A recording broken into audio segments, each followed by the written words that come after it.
Ganito po ang lugar sa amin. Ito, tabing bundok. Ayan. Kahapon di ako nakapag-upload ng video dahil nga meron tayong trabaho. Ito yung aming lugar dito. Ito, napakaraming bangka dito ang ginagawa. Hindi lang bangka, iba-iba pa.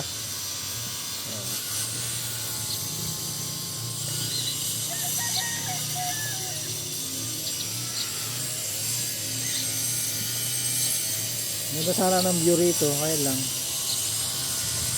medyo magulo, makalat ang paligid.